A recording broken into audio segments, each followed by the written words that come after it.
Kayce Heister's down in Central Florida on a HuntPrimitive Experience, and her goal is to hunt wild hogs with sticks and rocks.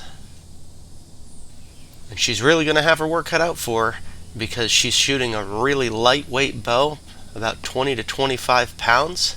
It's about all she can pull as a small lady, and shooting really small obsidian points and about 300 to 320 grain cane arrows.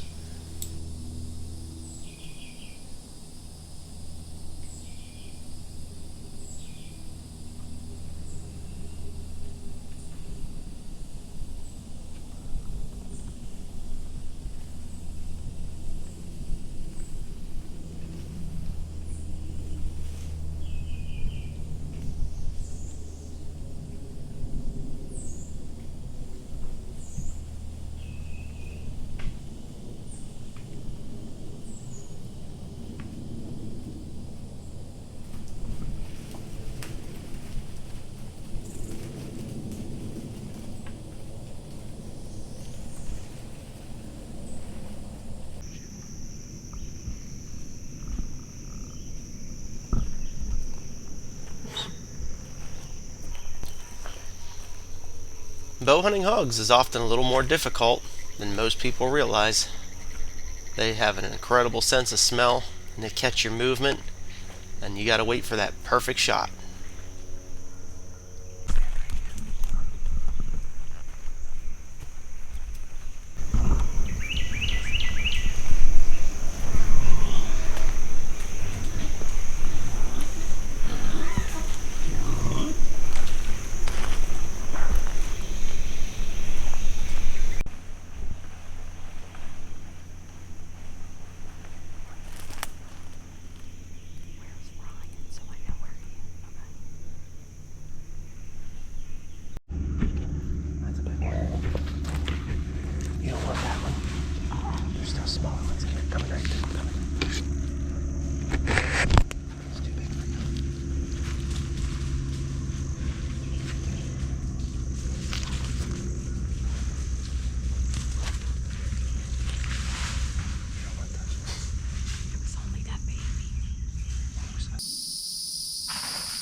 About ran me over coming out of there.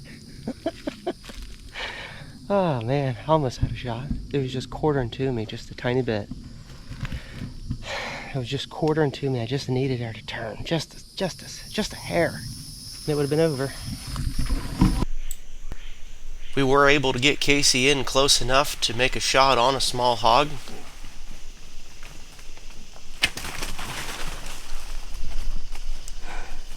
And like what happens all too often, she hit the shoulder blade, the arrow didn't penetrate, and that one got away. I will give this, I love this style of hunting so much more.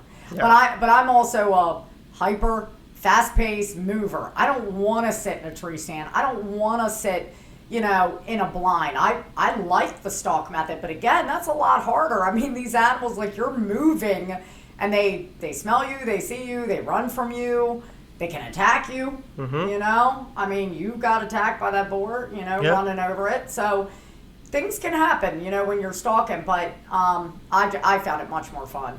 When we were hunting, I kept seeing these beautiful Dall sheep, and I'm a sheep fan. I raise sheep. I love lamb. That's one of my favorite foods. A Texas Dall looks, it's an all white, beautiful curly horns. Yeah, we'll drop that up. So it's not like a woolly sheep. It's it's a straight haired sheep. Oh yeah. These do have domesticated strains in them, but again, they're not. You can't go up and feed them. No, these are not tame. And Ryan would be able to show the footage. Like, we had to stalk. They kept moving from us and moving away. Like, we'd approach in, they'd move away.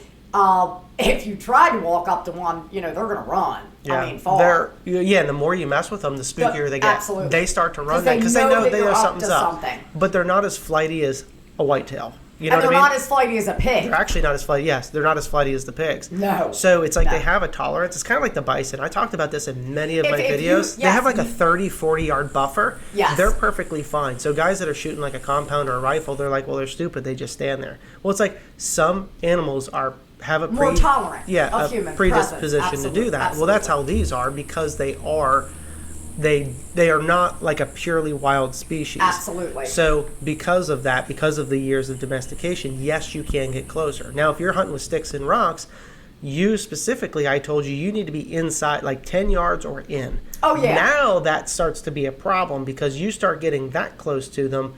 Now that's where they don't have that tolerance, and they start to run, especially the more you try to do it. So it's like, and that's your first what actually happened to us. It definitely is. So because we thought that they were going to be a lot more approachable, at least closer, and they weren't. And we had to, every time we'd get close, they kept moving.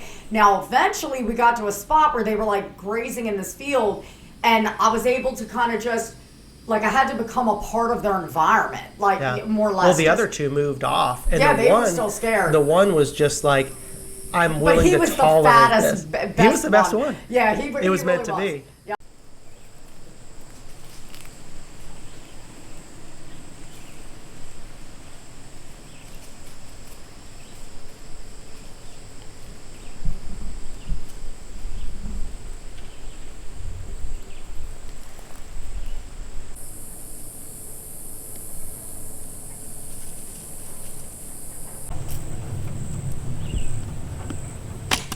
Oh, that's actually pretty good. Was it? That wasn't bad. No. It was still in the shoulder. Hold on a second. Just watch it. That dude's bleeding.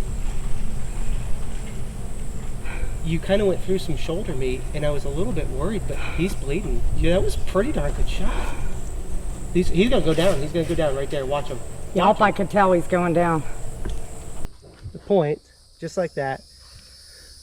For the size of the point, right? So literally a bird point, genuine sinew string.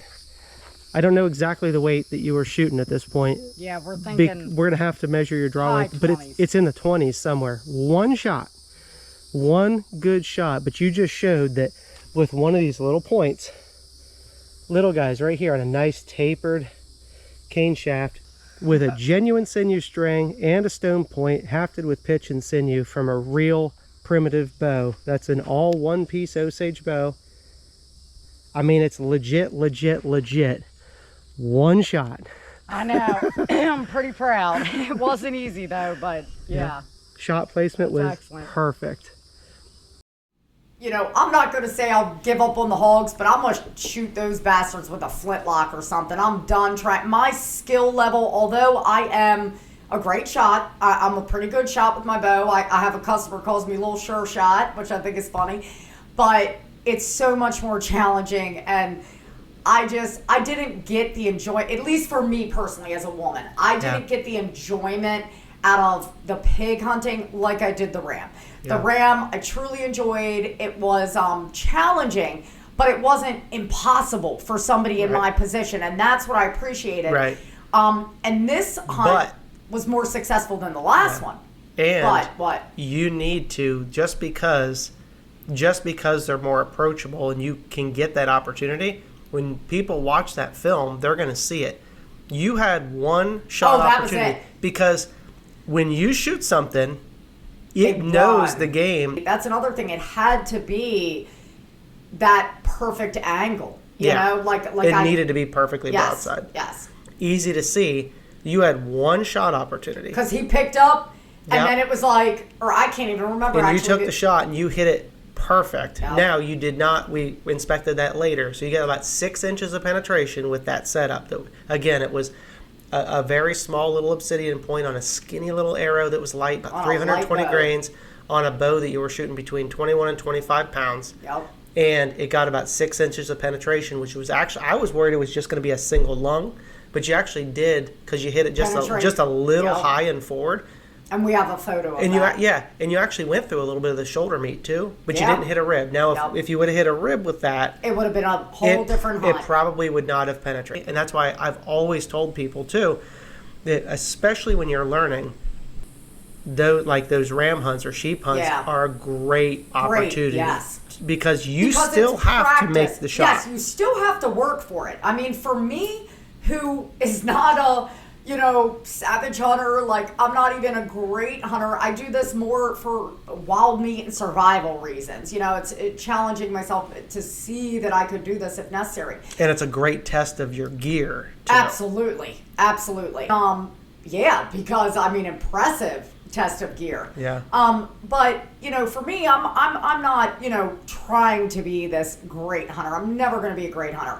But I like challenging myself, even as a woman. I have daughters. It's like I want to know that if I can bring home dinner if I had to with a stick and a stone. When people come and do this with me, do these hunts, and we stay in a really nice lodge and everything, when they do it, they're going to get a lot of advanced instruction in a very short amount of time.